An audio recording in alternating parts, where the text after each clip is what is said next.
Murakoze nyakubahwa Perezida wa Repubulika, nitwa Scovia Mutesi, ndi umwanditsi w'ikinyamakuru Mama urwa Gasabo. I see you every day on the media, social media. On the social media, yeah. Yeah. Murakoze, ikibazo cyanjye nashakaga kubaza, usobanuye byinshi bigaragara inzira yari ikomeye, ariko nagize ikibazo nifuza kubaza, ese musobanura mute impamvu mwari mufite ikomeye yumvaga ko mushobora gutsinda ubutegetsi bwa Habyarimana bwari bufite ingabo zikomeye ndetse bashyigikiwe n'amahanga, mu by'ukuri yumvikanaga nkakomeye.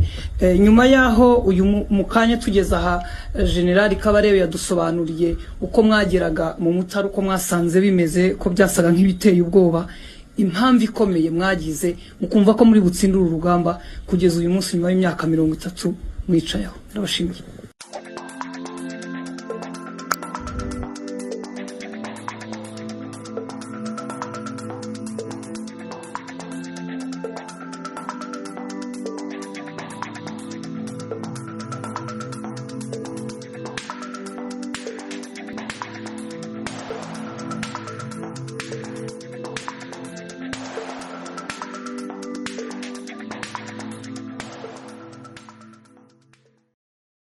Murakoze kuba mwaduhaye umwanya wo kutuganiriza kuri uyu munsi, aho twateraniye aha ku Murindi habereye amateka akomeye ya RPA na RPF.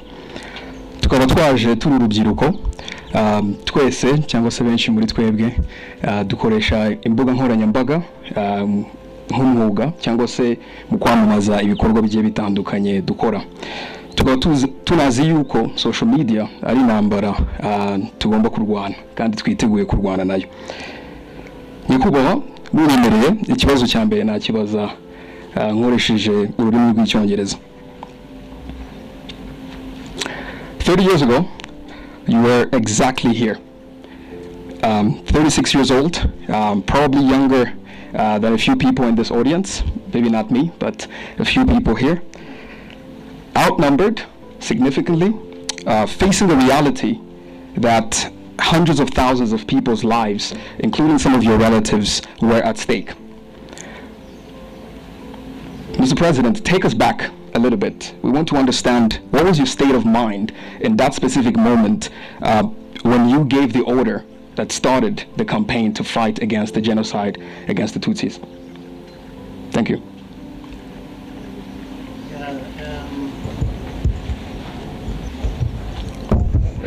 First of all, let me thank you for this moment. Much as going back in time sometimes is very difficult. At least on my part, I wish I could forget completely some of those things or days, but anyway, that is life. So what you've just said is very true. We're here.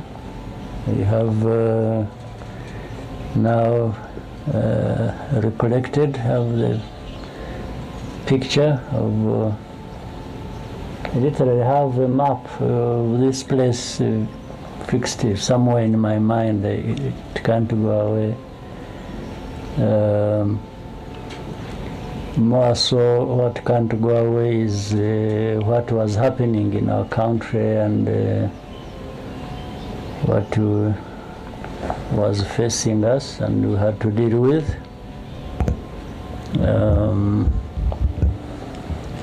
You know,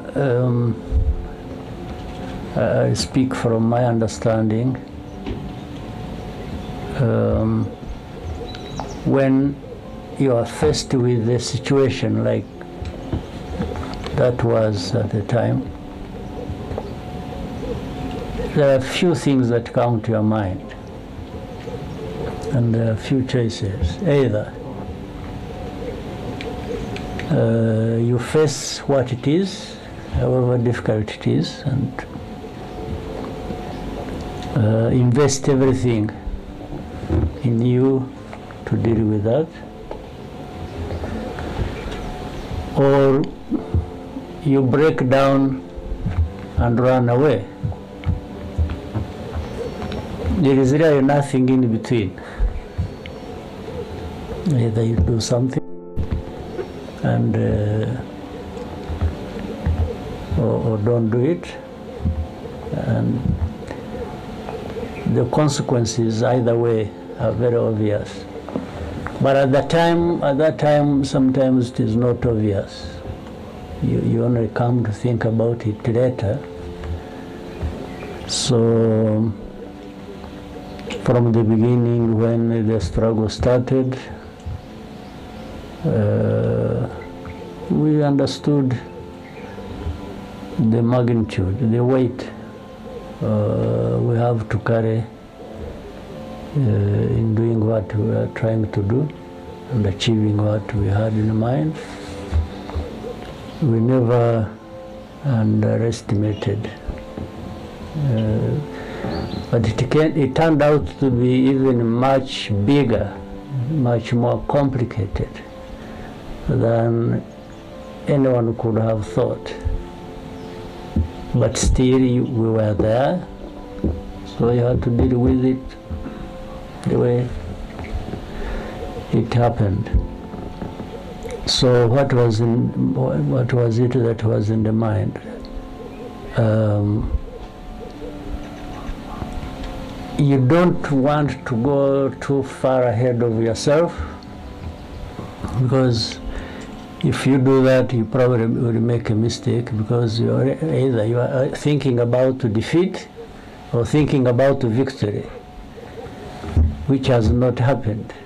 And if you thought of one, if you are sure you are going to succeed, it may end up actually being a failure. Or if you think you have already failed, that means you're not going to try as much as you could have, and you may actually end up with a failure when it could have been different, when you could have succeeded if you tried everything you could. So here, this is the place where so many things happen. First of all, taking this place and occupying it and turning it into headquarters for the RPF and the RPA combined must have happened in 1992, I think around April maybe, if I remember. What was that? Because the RPA was involved in the fighting along the border, and we hadn't taken much of the territory inside Rwanda. We were really surviving along the border between Rwanda and Uganda, where some of us had come from. And so the RPF, meaning the chairman, the commissioners, were not part of the fighting force. We are staying in different parts. In fact, we had the headquarters in Brussels, Belgium, but we also had another in Kampala, Uganda. That's where it all started. And then sub-headquarters in different parts of the world. So when we took this place, we were able to bring the two closer together, or really together, the RPA and the RPF. And this became our headquarters after taking, because, you know, a little bit of history. When the war started, 1990,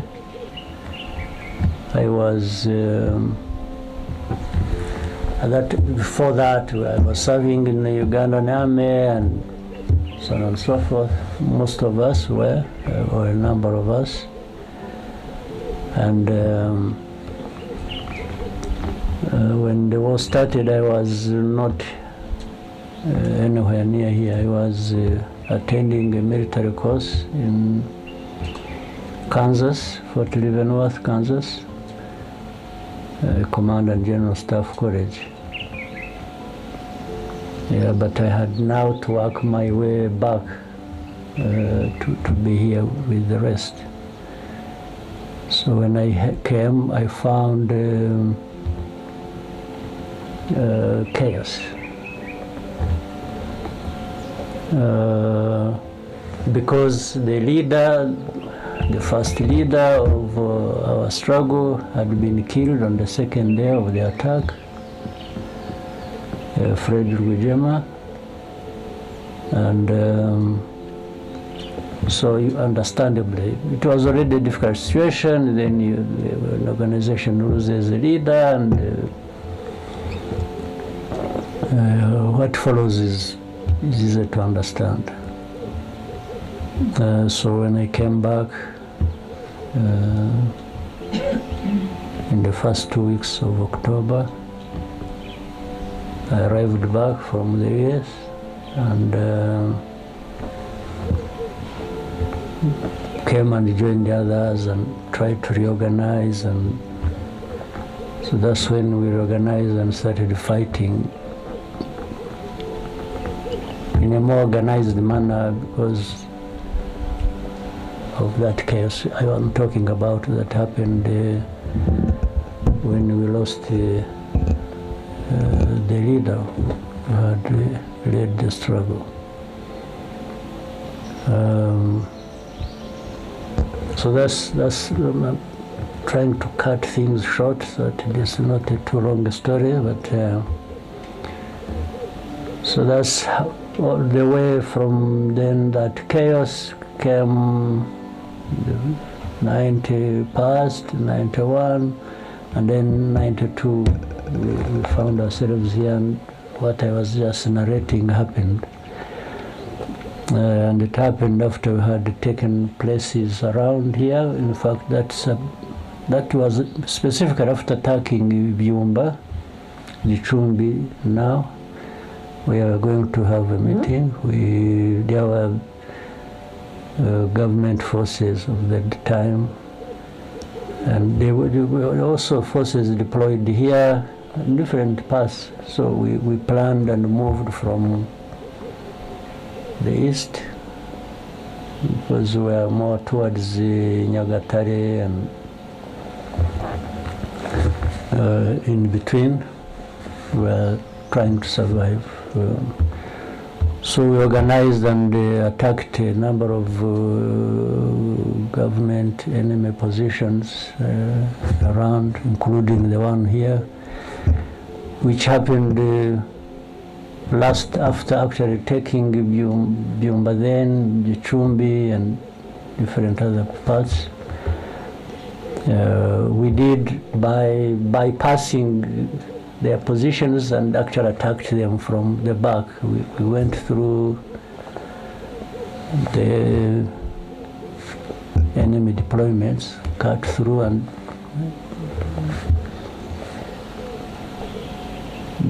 those who were here didn't know we had attacked Byumba then.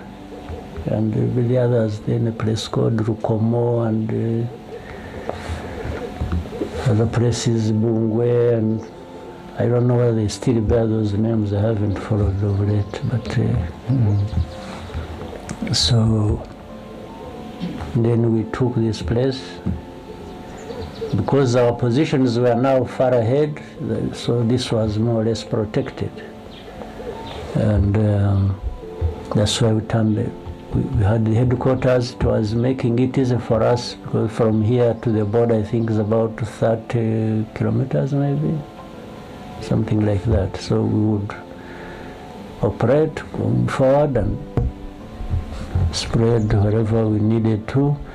But at the same time, we had access to the border with Uganda, and that's how most of the time we used to get food and medical supplies and other things we needed. So it was easy, this position was easy to connect us with the world, but to connect us with the country, and enabled us to carry out the operations we had to carry out. So we grew from here quite fast, and yeah, so that is a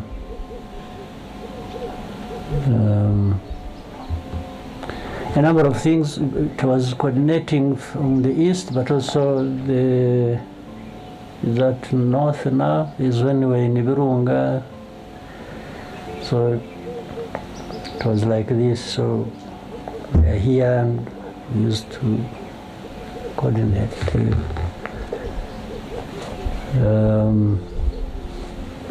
So what was in my mind when it came to the time, there came a time there were peace negotiations and in Arusha, and then it failed. Then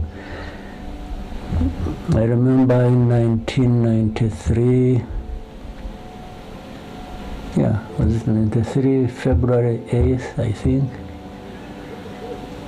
the Arusha peace negotiations failed, and because the government had started killing people in Kibirira, they started killing Bagogwe in those areas, and we told them we can't be here talking peace and then they kill people again, so that means we are going to fight again. And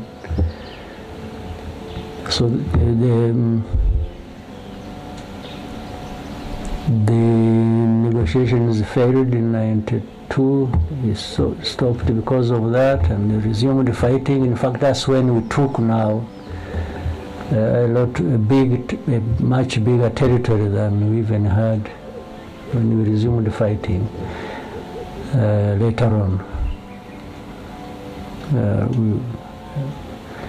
We spread, and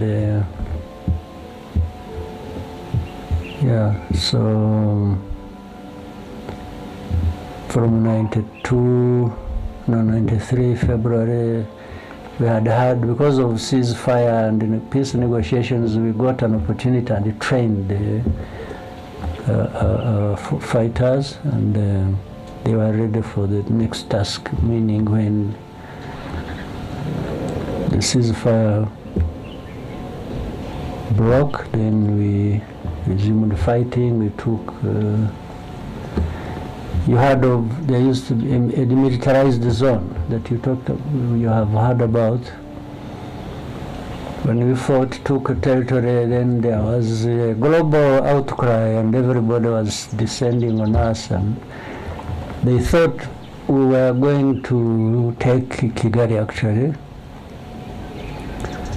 But I don't think, much as we could easily have militarily from the operational point of view, we would have easily taken Kigali, but I thought politically it would be a big mistake, and that's why I prevailed over. There was the urgency for people to say, well, let's finish the job, but I thought it wasn't going to, the job wasn't to get finished, because in a way we would be overstretched, then we are taking on something much bigger than we can handle, organizing the country, but still the forces were being defeated here, but as the government was still established, they still had forces. I think we would have faced bigger problems than people thought. So, but when we were being told we must go back so that peace talks continue, resume and continue, in the end we put a demand which we will not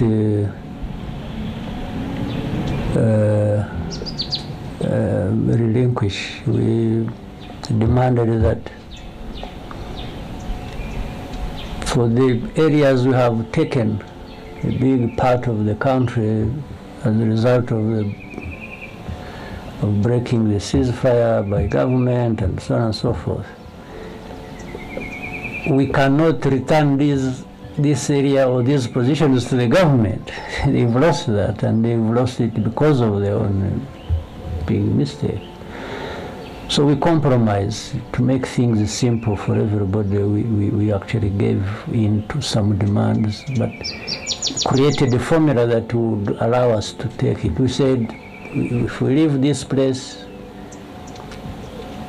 it should be demilitarized, and maybe UN, or there was also at the time some African Union observers who were here and said they should monitor this area. The government should stay where we pushed it to, and for us, we have no problem going back to our positions. And this area in between remains a demilitarized zone. But we had already registered a huge victory. We were able to connect with the people in the country to a great extent.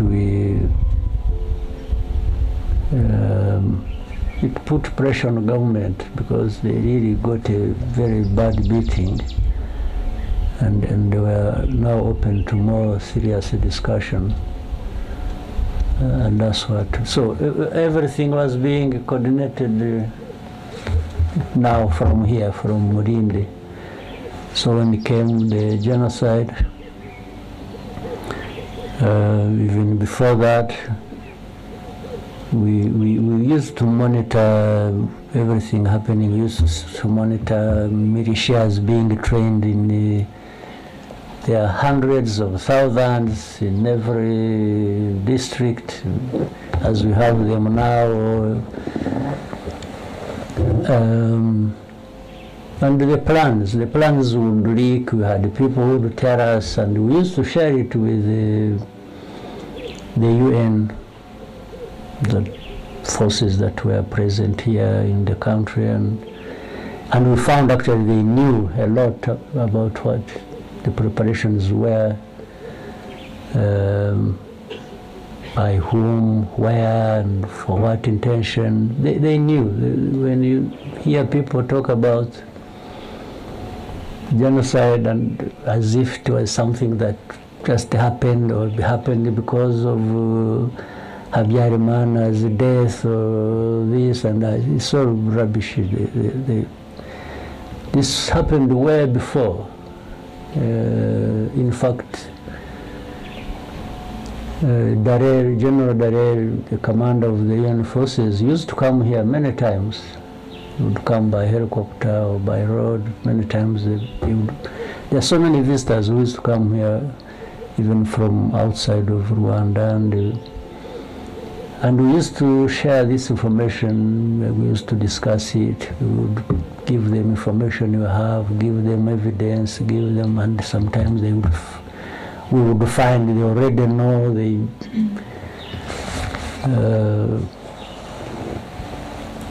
So, yeah, there's a particular question you raised, what the feeling was when things were happening, including when genocide started. You know, it is hard to go back and tell people what you are thinking. Honestly, I don't even remember some of the things I was thinking. Things were happening so fast, and it was so stressful, and I spent more time and energy trying to stabilize myself so that I don't collapse under the weight of everything. But focused on saying, first, if it is fighting, we must fight to win. If it is even politics, we must do the right thing politically, still make progress. And And then when the genocide started, the immediate thing was to fight the people who were killing. Second, try and save as many people as we could, if it were possible, but same time collapsing the government that was responsible for that. While we had many people, there's not a person even here, I'm sure among you, there's not a person here who doesn't have a number of people who were killed that were known to them, were relatives, were parents, were children, were things like that. And by the way, it is because I've asked many times, you see, in a situation like ours, genocide is happening, there are perpetrators, there are victims. But overall, there is nobody who is not dying on either side. You are killing people, in a genocide, you are therefore going for those you are targeting, but at the same time, those who are doing the killing of other people were also facing death because we had to fight them. So in the end, nobody, there's not a single person of the millions here in Rwanda who would say they gained from this. Everybody lost. Even those who started it and started killing people, they wanted to achieve something, but they didn't achieve it. Because what they intended to achieve was not just killing a few, they wanted to exterminate people. A certain group of people, they thought deserved that, or they wanted to kill. So it didn't happen because not everybody died. There is always going to be people who will remain alive. And so I think that's what else you want me to tell you? Yeah, thank you very much. Ask me anything, yeah.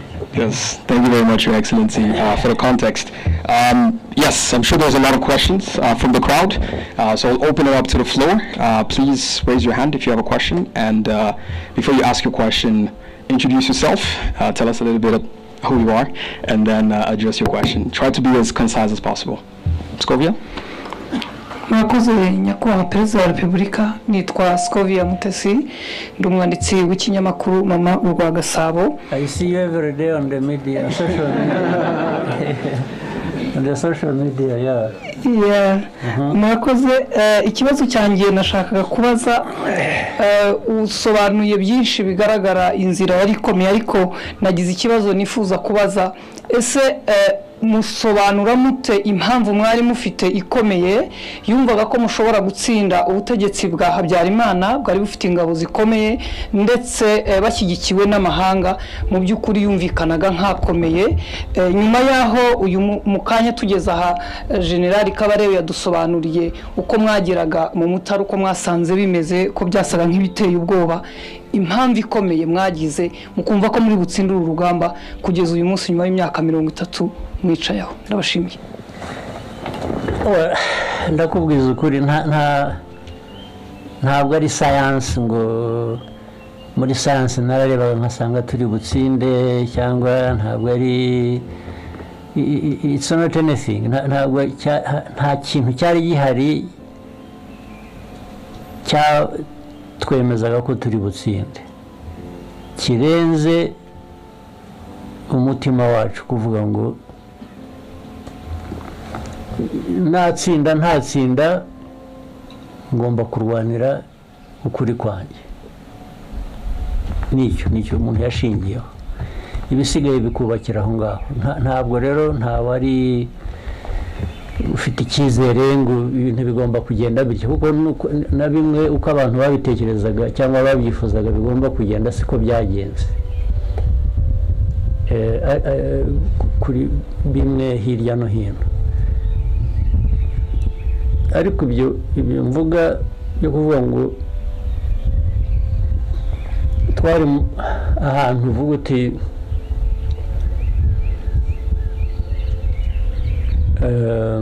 bya bintu natangiriyeho ngira ngo nabivuze mu Cyongereza mbivuga mu Kinyarwanda aho uvuga uti ariko aho ndi ibindi imbere ngomba guhangana nabyo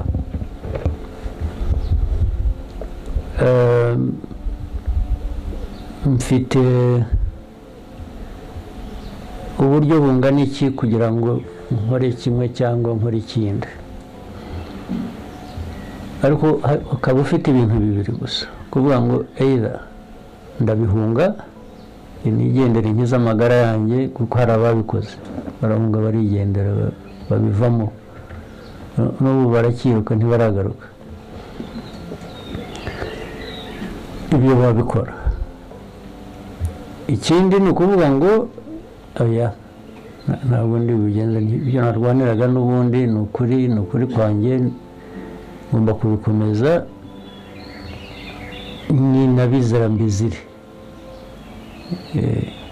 ni ibintu bibiri rero yezu urahunga cyangwa urasigara uhangane n'ikibazo ibi byo guhangana n'ikibazo byari mu bantu benshi nicyo cyiza cyabyo byari mu banyarwanda benshi ntabwo bari bake abahunze ngira ngo nibo bake kurusha abasigaye bahanganye n'ibibazo muri uko guhangana rero n'ibibazo nyine ugomba gukoresha rero ubwenge noneho gukoresha ubwenge ese bahangana n'ibibazo ute guhitamo inzira uhangana nabyo nayo noneho niho hazira gukoresha umutima n'ubwenge bikaguha icyo gukora bitewe n'icyo ufite n'icyo uzi ku mwanzi n'uburyo bwo gukoresha kugira ngo utsinda ari urugamba rumwe hano cyangwa ahandi cyangwa utsinda urugamba runini rwo kurangiza ikibazo cyose nta kindi cyizere nta kintu cyari gihari cyaha umuntu uwo ari we wese yewe n'abatsinzwe banza batari bazi ko bazatsindwa babaga bazi ko ni leta bafite ibyangombwa byose bumvaga bari aho twebwe bitaga inyenzi bazatunyura hejuru gusa bakagenda natwe kubera aho twavaga nuko twari tumeze n'ubushobozi butari buhagije twari dufite usibye uwo mutima wo gukora ibyo ushaka gukora warabikoraga ariko nta garanti nta kintu cyakwemezaga ngo ibyo urwanira uzabigeraho ariko wagomba kurwana niwe kuko nicyo wahisemo kandi niyo inzira yari iri imbere yawe warebaga wakoresha gusa so ntazagira ukubeshya ngo ibyo twita intsinzi ngo barayirebaga barayirwaniye bayigeraho ariko kuba warayirebaga iza ibyo bizavuga n'utari uhari urakoze cyane yes dufite ikindi kibazo adufasha na microphone kuri Eric yashize ukuboko kare. Thank you so much, Your Excellency. My name is Eric. We just had a great visit of the site that was your military base, and it was a great visit. And then I went on to revisit one of the oldest video, but the famous one, where you were addressing your force, I think back in 1990. You told them in Swahili, I will quote, jeshi hili litakuwa msingi wa mabadiliko, and then he went on to tell them sasa ndiyo maana matendo yetu yanapaswa kuwa tofauti na yale ya wale tunapigana nao. For me, these were super great values of RPA. So my question is, how could you envision unity and integrity knowing you were not even allowed in your country, even coming to visit your friends and family, you could sneak in, and then we also had that, not here, I think I will need to fact check this, that some of the Habyarimana forces that were wounded during war, some of them were treated here, and then where did these values come from, and how do they remain the foundational values of RPF today? Thank you so much. Yeah, societies, anywhere, or people, whatever, have values, certain beliefs, what they think is the right thing to believe in. And then, so Rwandans have values, there's no question about it. In fact, that to an extent explains the problem the world has. In the world, there are some people in some parts of the world who think they are the only ones who have values, and their values must be conformed to by others, which I personally feel insulted by and could not accept, can't accept it. It is not true. There are no people with better values than others. And better, how do you measure that? Better in what sense? So, with the Rwandan values, and even with the effort to try and integrate the values, your own values, with other people's values, so that it is broadened, or you look at it in a global context the way it should be.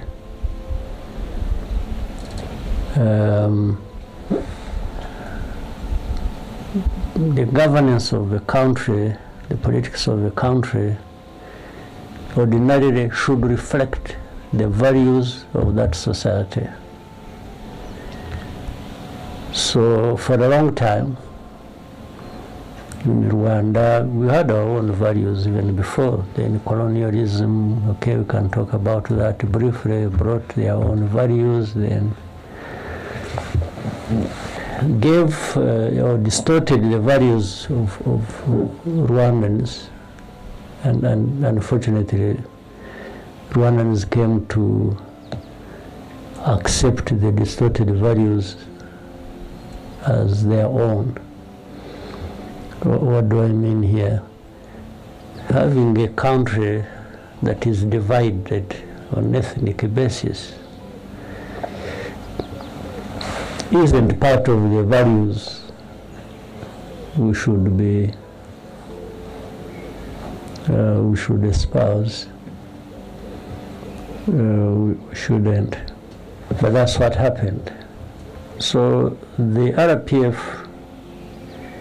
the origin of it, much as it is problems that had happened to some Rwandans, not only those living in the country, but especially those outside as refugees.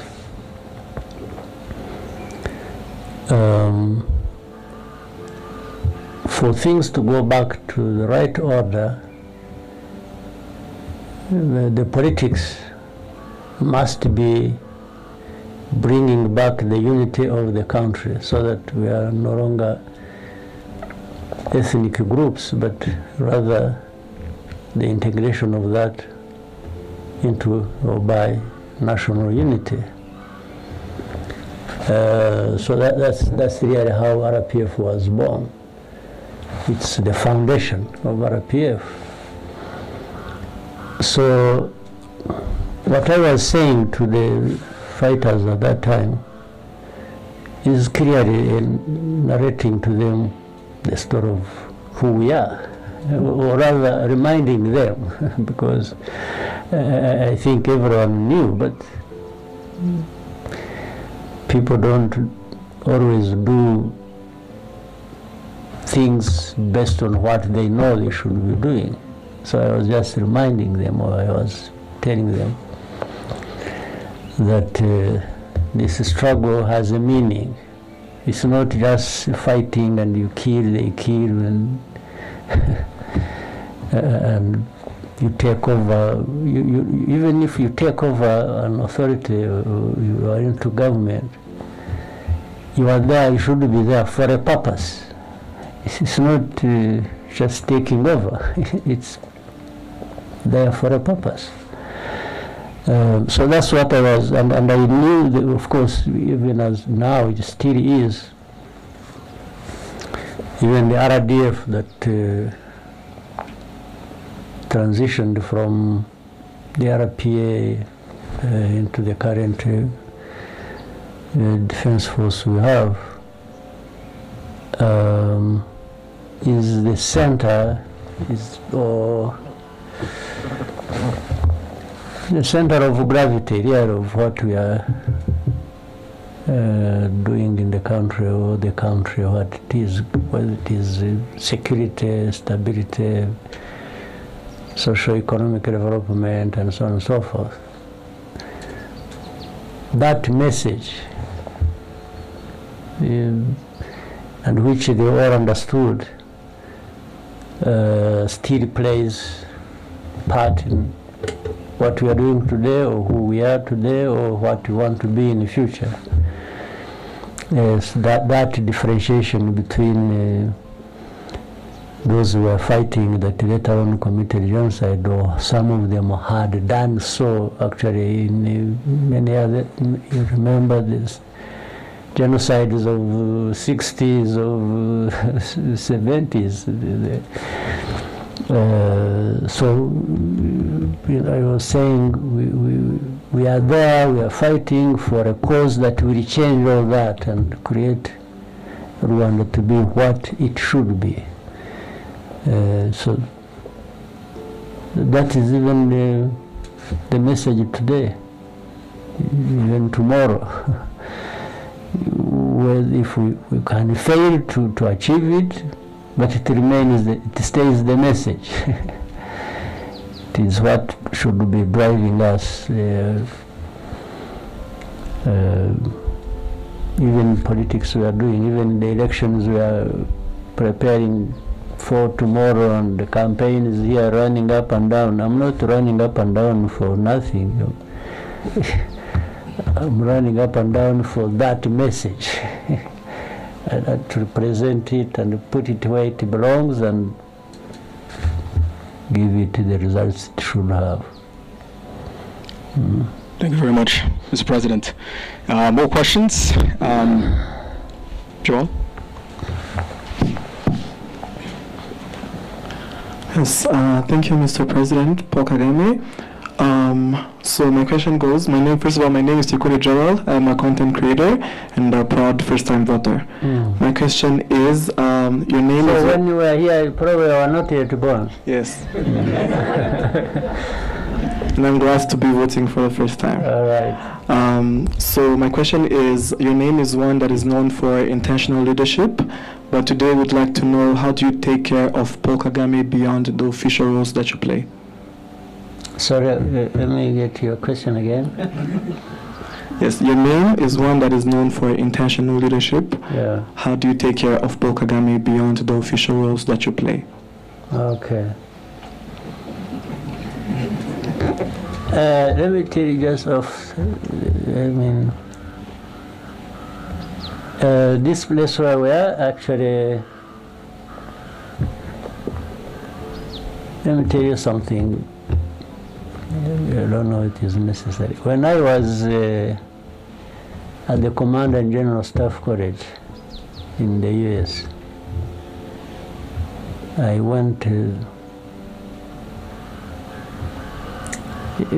is going to turn out to be a wrong story maybe, but you know how I went there also?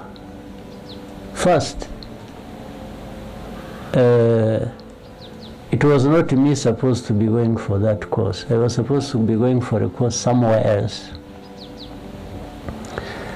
The one who was supposed to be going to the US was Fred Rwigema to attend that course. Even when I arrived at the course, I had to change the documents. Everything was recorded in Fred Rwigema's name. So we had to change all that into my names. But what happened, maybe I'm sure many of you don't know. When we started organizing in Uganda to actually do what the Ugandans got to know about it, we were doing it discreetly. And even encouraging Rwandans to join the army and inviting some from different other parts of the world to come and join and be with us. And because that time it was easy to join the army in Uganda, they had many groups fighting, so we filled the space. And some of us had the opportunity of being part of the struggle from the beginning and we are so organizing and bringing people in.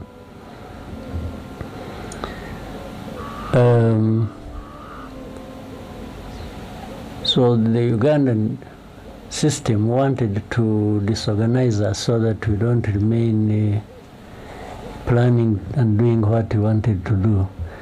So they wanted to send the top 3 of us, no, 4, scatter us outside the Uganda to go and attend courses while we, in the meantime, we get disorganized.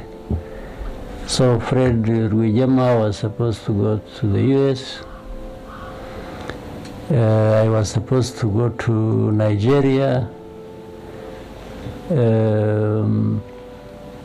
Bunyenyezi, you have heard of Bunyenyezi. Chris Bunyenyezi was supposed to be sent to some other place. Bayingana was supposed to be sent to Russia. So when we got to know about it, I talked with Fred. And I told him, I'm the one who insisted and encouraged him not to actually go anywhere, because that will just mess all of us up. He was our leader, then he said, if you go, that means postponing it for another 5 years or something. So we agreed. He's actually going to decline, and we tried to create a story he would tell the authorities so that they understand he's not just objecting to going. And so he went back to the authorities, told them, and of course there was a bit of trouble. It was not well received. So I think the one who was told that he's not going and so on and so forth must have connected and said, you see, these people are up to something. Then they said, okay, since you are rejecting it, then Kagame must go. So it was going to be either him or me, so that still they maintained that thing they wanted to.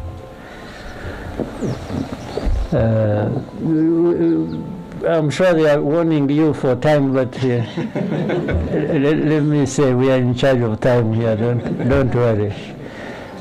So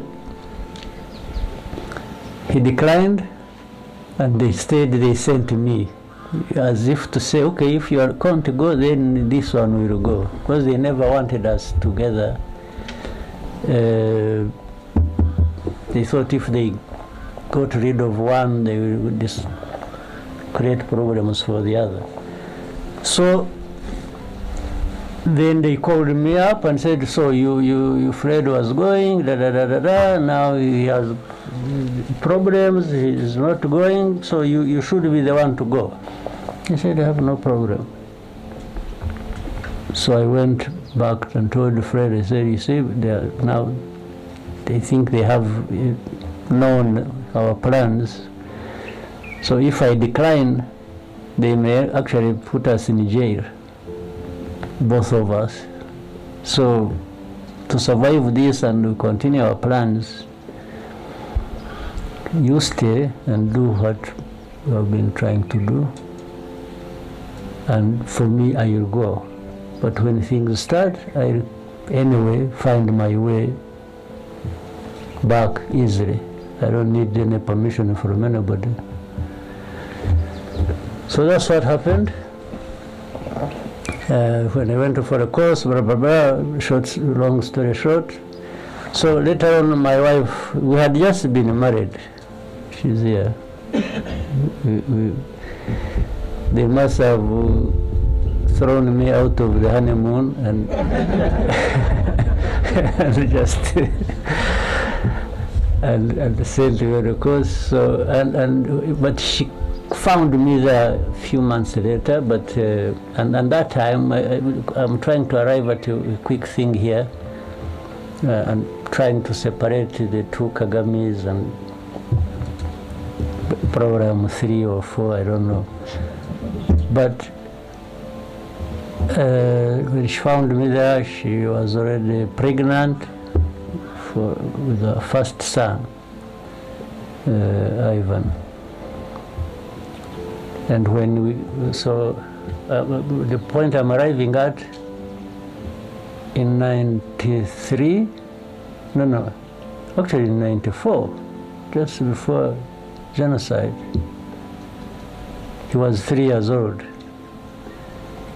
He was sent to me. I stayed with him in this house somewhere. Is it up here? Yeah, it's up here. I stayed with him for a few, maybe a week or less. In fact, when when Habyarimana crashed in the plane, he was here with me. The boy was here with me. And we were, the news came, we were watching football. Where? In one of these houses. Where? Yes. There was an Africa Cup tournament. I remember it was Senegal playing Cameroon, I think, when we were watching here. And somebody came with a message to me that Habyarimana's plane had crashed and there is chaos in Kigali and so on and so forth. So what follows a different issue. But he was here with me. Now, you can see he was here with me not as a soldier, not as anything, but just as part of the family. So I was trying to reduce the amount of stress I had accumulated by having my son around. Something else funny that happened when, of course, I said he was here when the chaos started. In fact, I left him here and went with the forces that were going to Miove. That was Miove. And so I sent a message back. I told the people who had stayed here, I said they should quickly take this kid back across the border and take him back to his mother. You won't believe it, he refused it. He refused, he cried, he said, no, you must see me first. He was like, where is my father? Where is he? He refused that day, and the next day we were very busy out there. So I had to drive and walk back that, like on the second day, to come and convince him to go. Yeah, so I told the commanders I was with, where the forces were, that they give me just a few moments. I first go and solve a personal problem. So I had to come back. Actually, that time it was very dangerous because there was still some forces in between, and we had. At night, I tried to drive. I had a Land Rover. I tried to drive, but we were using indicators. You couldn't put on lights because we didn't have.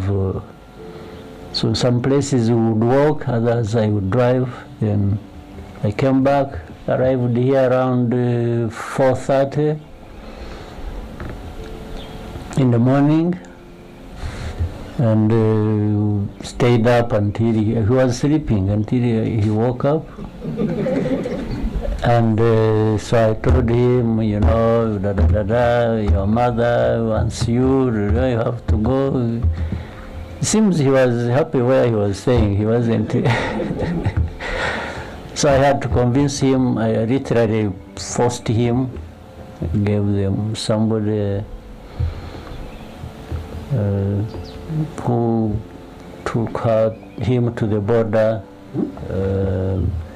and then I went back immediately. I didn't even rest. I had to go back and in the forces. So I'm just trying to bring in the official me and the personal me. I thought maybe there wouldn't be a better place or thing to explain it than that story. So we had to keep one part is family, another part is work, and another part I don't know what it is. Yeah. Thank you very much, Mr. President. With your permission, we'll take 2 last questions. Okay. Yes. Maybe with a bonus of 3, if they could make it short, then. Yes. Lionel, please, you can help us with the microphone. Thank you, Mr. President. My name is Lionel Nditebilie. I work at the Pan-African Review. 30 years ago, you were already the target of criticism coming from beyond the borders of Rwanda. From 30 years ago? Yeah. I'm still taking the criticism. Yes, that was my question. Like, what was it then, and what is it now that is driving that criticism, and what can the new generation of Rwanda learn from the way you handled it? Well, it's hard to tell, but also not. I shouldn't exaggerate. It isn't too difficult. Is there anybody in the world who would not be criticized, or who is not criticized at one time or another? I don't think. And it depends on the interests, or even the views of those who are criticizing you, about you, their views, their whatever interests, or if you. But it also means you are actually somebody. If you have to be criticized, somebody who is nobody want to be criticized because they're criticizing you for something that in one way they associate with, but would want it different. That is one possibility. The other is what either you are thinking or your actions or your are a danger to them. In other words, it's like they deprive them of something. For example, if I'm, say, if we, two of us, I'm telling you, say, you know what, let's do this. Or you are telling me, let's do this, so that we are not dependent on the other one.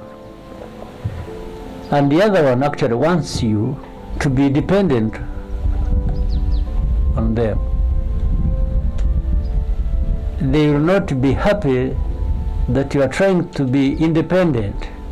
So they will attack you for wanting to be independent because they don't want you to be independent from them. And there are many tactics, there are many ways of doing that. They may not tell you directly that because it looks ridiculous that they are attacking you for wanting to be independent. So they just find ways of creating a bad name for you so that that works against you. And it's not seen that they are the ones working against you. What is working against you is what they have created about you, the image. They make it look happen like that and absolves them the responsibility of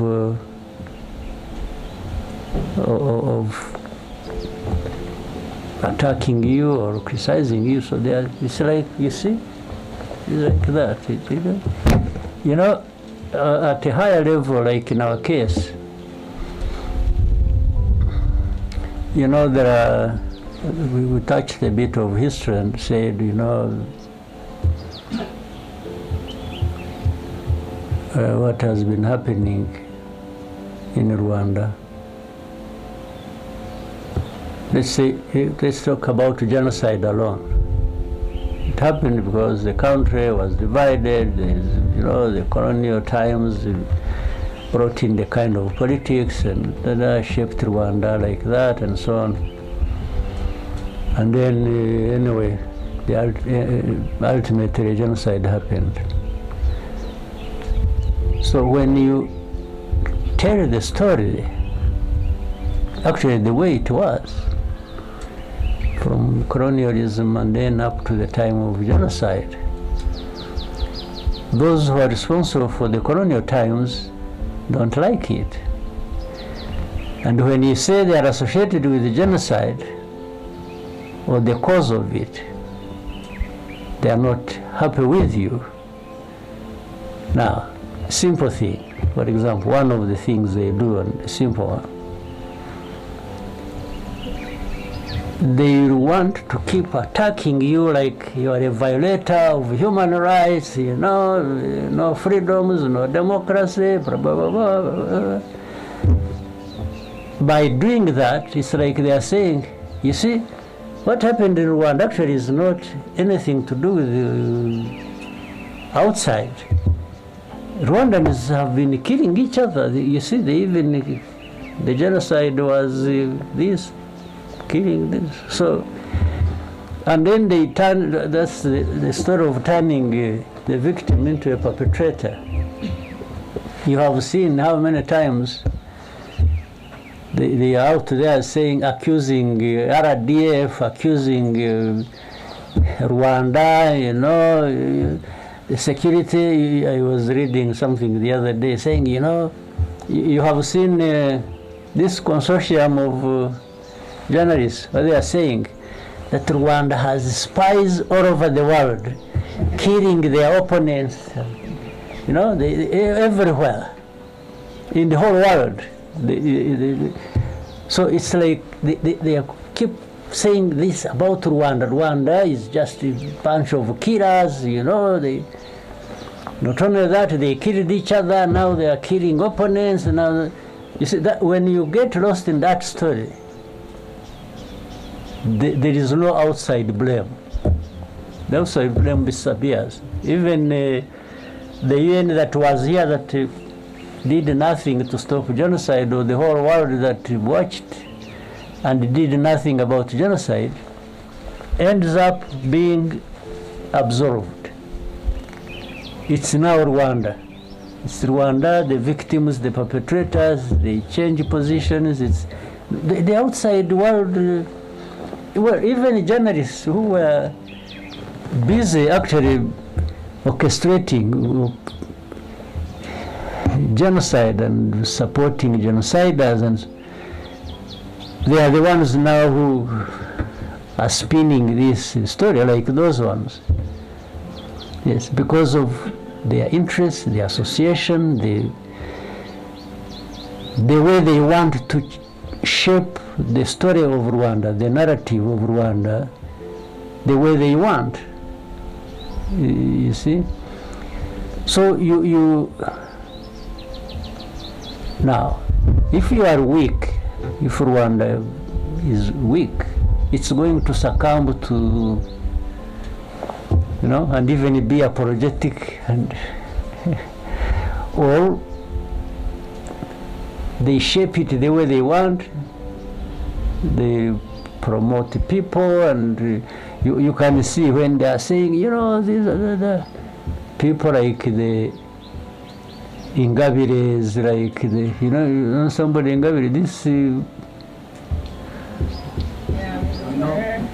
small woman of a genocide, you know. But they want the whole world to believe that she's an opponent, she's... actually, they would wish that one to be the president of Rwanda. And she also believes it. Yes.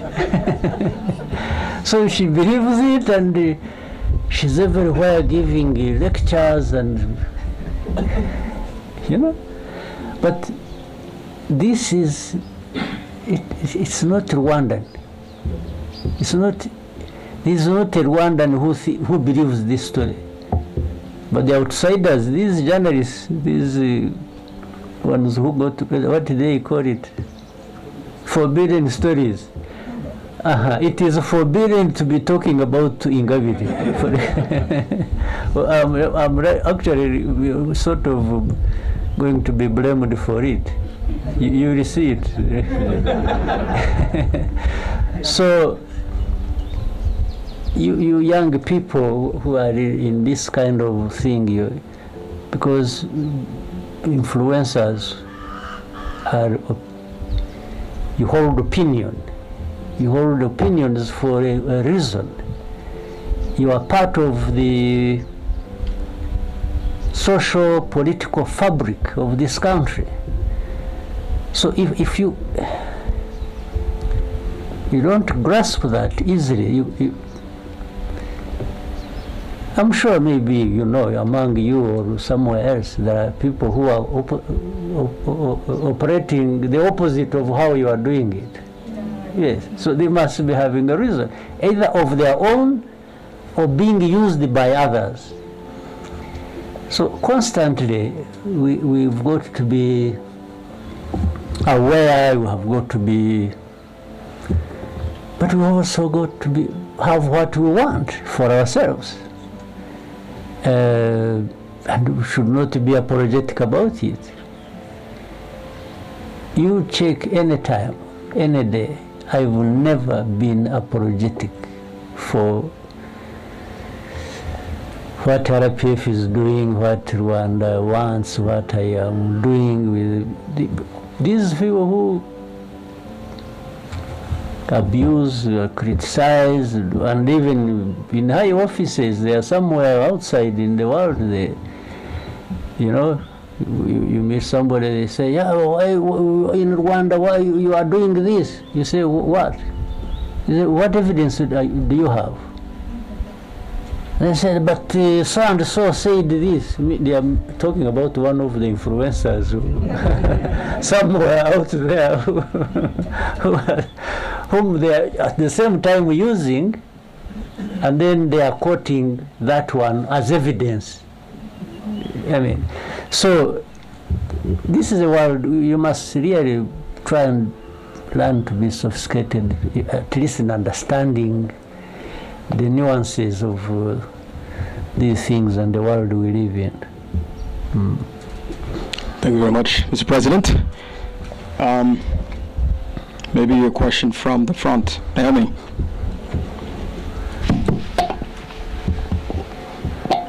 Thank you, Your Excellency. I'm Naomi, and I'm one of the content creators here in Rwanda. I think I've also seen you many times. Yes, I'm so happy to be sitting right in front of you and next to the First Lady. My question is, what to go to Zabinari? It goes. And some of us here are making a living through social media. What are the steps? Thank you. Good. First of all, it is to know the story. No kumenya, ugomba kumenya nibyo wasanze ari byiza muracyari bato nyine bimwe mugenda mubyumva. Ariko mukwiriye kubyumva, mukwiriye no kubimenya, mukamenya ngo ibi byiza ntabwo ari uko byari bimeze imyaka 30 ishize. Then the question is, byagenze gute kugira ngo tube dufite ibi byiza? Immediately also what kicks in, kiza noneho mu mutwe wawe, ni ukuvuga ngo ariko ko dufite aya mateka asatya kandi twaba dufite ibi byiza bimeze gutya, ariya mateka mabi yazagaruka. So noneho igikurikiraho ni ukurinda ibyo byiza ufite. Kubirinda gute rero? Hari uburyo bwinshi. Kubirinda even by shaping the opinion, facts, evidence and explanation. Nkuvuga ngo ikintu ni cyiza, mbajije uti ni kuki ari cyiza, nabikubwira. I will give you evidence, I will give you a fact, I will give you why I believe which kintu ni cyiza. So mu byo mukora rero nyine naho ngaho, iyo byageze ahandi, nanone usubira mu mateka ukareba mu mateka, you turn pages ukareba. Ntabwo ibyiza byikora, ntabwo ibyiza biva muri opinion gusa ngo irushya. No mu opinion hari intambara nabyo. Buri munsi you wake up ready for a fight of some kind, right? Yes. Numvuga nabi, niyo waba utavuze igihugu nabi, numvuga nabi turahangana. Ndakubaza impamvu mvuga nabi kandi ngiye numva. Izindi ntambara zibaho ni izisanzwe, iz'amasasu noneho zirimo no kubura ubuzima. Ibyo nabyo ntawe ubihejwemo. Ibyo nabyo hari ababyitabira baka. So nibyo rero cyambere, ariko byose bihera ku mutima wawe n'ubwenge bwawe n'ukuntu utekereza na precisely nka bya muzabimbwa muzabintari. Ni ukuvuga ngo kubimbwa ni ukubaho utagira opinion, utagira umuntu yagutuka uti amusore akaba ari we apologizing. No, should be the one to apologize, not me. So kuba intare vuga ari no guhangana n'ikibazo cyawe ku giti cyawe, cy'umuryango wawe, cy'igihugu, ukakigira icyawe. You want to nibura gutanga umusanzu mu kuyikemura. Murakoze cyane, Your Excellency. Turafata the bonus question mwaduhaye. Byuka vuba. Yes. Murakoze. Nitwa Kwizera Josue, nkaba ndi umunyeshuri muri Ibara ariko nanone nkankoresha social media ku izina rya Byuka Vuba cyasahura cyaryamye. Mu kiganiro cyabahuje n'abanyamakuru muri Byuka Vuba, I think cyangwa uracyaryamye. Yego. I think I've seen it. I have followed that. Thank you, Mr. President. Ni wowe rero. Yego. I didn't know. Yego. Mu kiganiro cyabahuje n'abanyamakuru mwaka ushize muri 2023. Banza no ku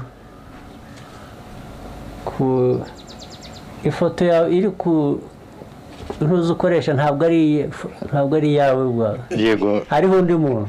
Yego, nyakubahwa Perezida. Nibyo? Yego. Then I have followed. Thank you. Umunyamakuru wa TV1 NIKKY'S yabajije niba abanyarwanda dukeneye kwitegura igihe twaba duteye bitewe n'amagambo ari guturuka hanze, aho uravuga ko ashaka kuzatera u Rwanda. Nyakubahwa Chairman mwamusubije mubwira ko dukwiriye kuryama tugasinzira, tukongera tugasinzira nta kibazo dufite. Mu kumusi twebwe twaragiye nyine nta kibazo dufite turyama tugasinzira, ariko nifuza kubaza urubyiruko rushaka gukomeza kuryama ariko rukaryama hari icyo ruryamanye, ku buryo igihe telefone yazasonera rutazakenera undi muntu ubigisha gukotana. Mwaba muruteganyiriza iki? Murakoze cyane. Byarateganyije, byararangiye.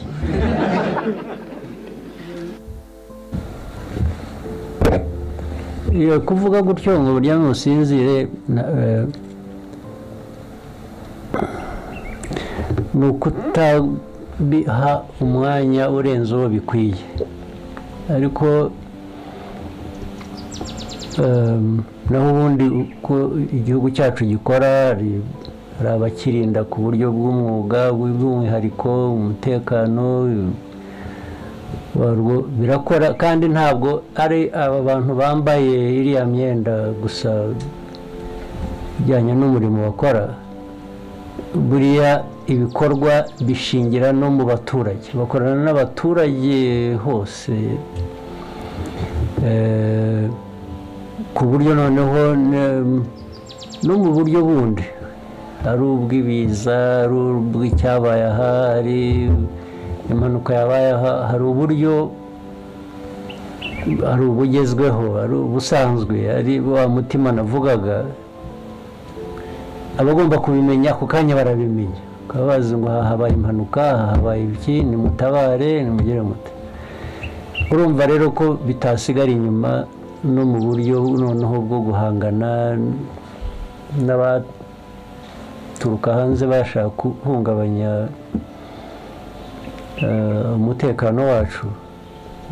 Abantu ni ukuryama, ariko kandi nyine musigaye mufite na za telefoni rero,